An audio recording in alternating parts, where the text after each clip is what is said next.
Assalamu alaikum students, how are you? I hope you all are fine. Today we are going to study social studies class 3 lesson 4 climate. As we studied before about climate and the definition about we study about the definition of the weather and also the climate. Today we will start from this paragraph. Let's start. Do you know that the hottest place in Pakistan is Sibi इन बलूचिस्तान? क्या आप जानते हैं कि पाकिस्तान में सबसे गर्म इलाका बलूचिस्तान में सिबी में है? ठीक है, जो पाकिस्तान का सबसे गर्म इलाका है वो बलूचिस्तान में है और उसका नाम सिबी है। ठीक है, it's the temperature here can go up to 50 degree. ठीक है, और यहाँ का जो दर्जा हरारत होता है वो 50 डिग्री सेंटीग्रेड तक जाता है। ठीक है, कहाँ का? सिबी कहाँ पे मौजूद है? बलूचिस्तान में। ठीक है,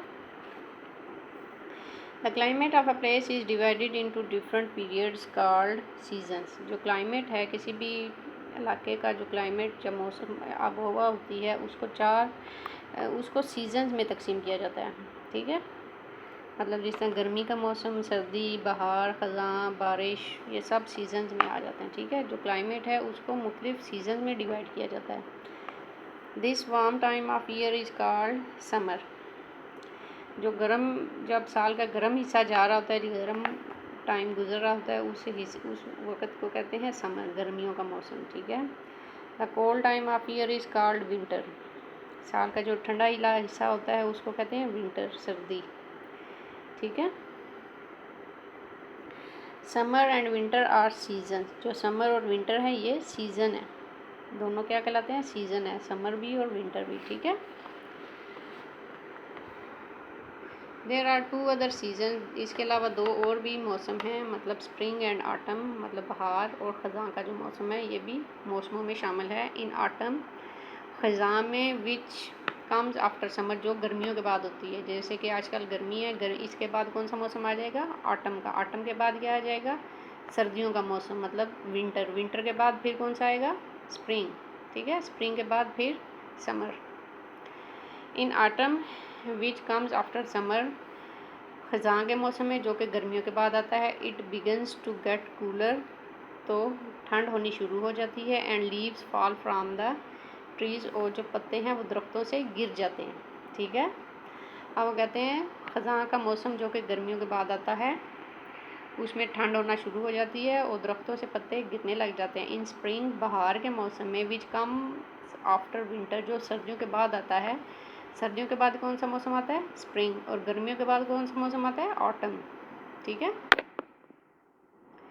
इन स्प्रिंग विच कम्स आफ्टर विंटर, बहार के मौसम में जो सर्दियों के बाद आता है, it begins to get warmer, तो गर्म मौसम होना शुरू हो जाता है। And new leaves come out on the trees, और दरख्तों पर नए पत्ते निकलने शुरू हो जाते हैं। ठीक है, जैसे ही बहार का मौसम आता है तो दरख्तों पर पत्ते उगना शुरू हो जाते हैं। अब जैसा कि ये टेम्परेचर को मालूम करने के लिए कुछ चीज़ें हैं, ये थर्मोमीटर इन्होंने बनाया हुआ है। ठीक है, इसी तरह ये है वेदर वेन। ठीक है, और ये क्या है? Rain gauge. ठीक है,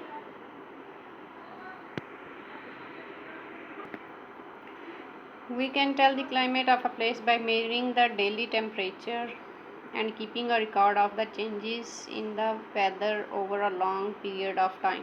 ठीक है, अब वो कह रहे हैं कि हम किसी भी जगह का जो क्लाइमेट है वो हर रोज़ के दर्जा हरारत से मालूम कर सकते हैं कि हम एक लंबे अरसे तक रोज़ में जो मौसम में तब्दीली आती जा रही है उसका रिकॉर्ड रखें। We can then make a map to show the weather or the climate of any place in the world. ठीक है, अब वो कह रहे हैं कि किसी भी जगह का जब क्लाइमेट मालूम करना हो तो हम रोज़ की जो मौसम में तब्दीली आती जाती है उसको टेम्परेचर के हिसाब से, दर्जा हरारत के हिसाब से जो रोज़ उसमें तब्दीली आती है उसका रिकॉर्ड रखते हैं और फिर उसके मुताबिक हम बताते हैं कि वहाँ का क्लाइमेट कैसा है। ठीक है, कि वो क्लाइमेट ठंडा है या वो गर्म है। Temperature is measured with the thermometer.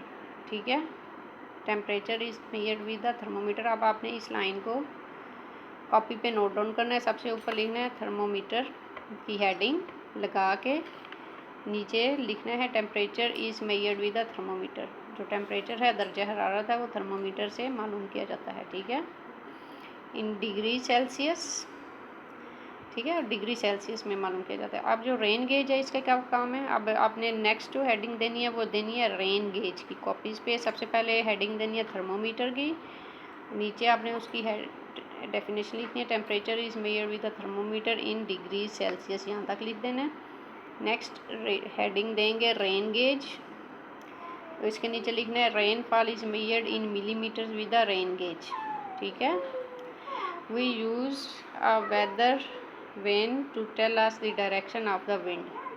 अब वेदर वेन की हेडिंग लगानी है और उसके नीचे लिखना है we use weather vane to tell the direction of the wind. ठीक है, wind speed is measured by an anemometer और बैरोमीटर। ठीक है, जो विंड स्पीड है वो किससे मालूम की जा सकती है? एनीमोमीटर से या बैरोमीटर से। Wind speed is measured with an anemometer, और बैरोमीटर का क्या काम है? एयर प्रेशर मालूम करना। ठीक है, ये जो पैराग्राफ है यहाँ से लेके यहाँ तक आपने इसको अच्छे से लर्न करना है और अपनी कॉपीज़ पे भी लिखना है। ठीक है, wind speed is measured with an anemometer. जो विंड की स्पीड है वो एनीमोमीटर से मालूम की जा सकती है, और जो एयर का प्रेशर है वो किससे मालूम किया जाता है?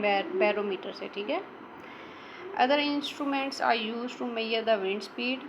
और इसके अलावा जो दूसरे आलाजात हैं उनसे क्या क्या मालूम किया जा सकता है? विंड की speed and the amount of sunshine, और सूरज की जो रोशनी की अमाउंट है, मिकदार है, वो मालूम की जा सकती है। And water vapours in the atmosphere, और अब हवा में वाटर वेपर्स नमी कितनी है, पानी के बुखारात कितने हैं।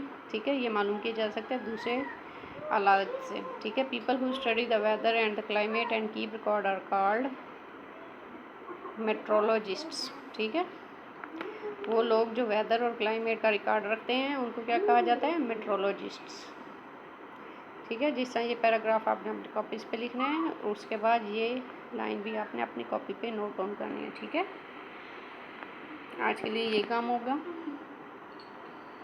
ठीक है बच्चों, कल आपको इसकी एक्सरसाइज करवाई जाएगी। अल्लाह हाफिज़।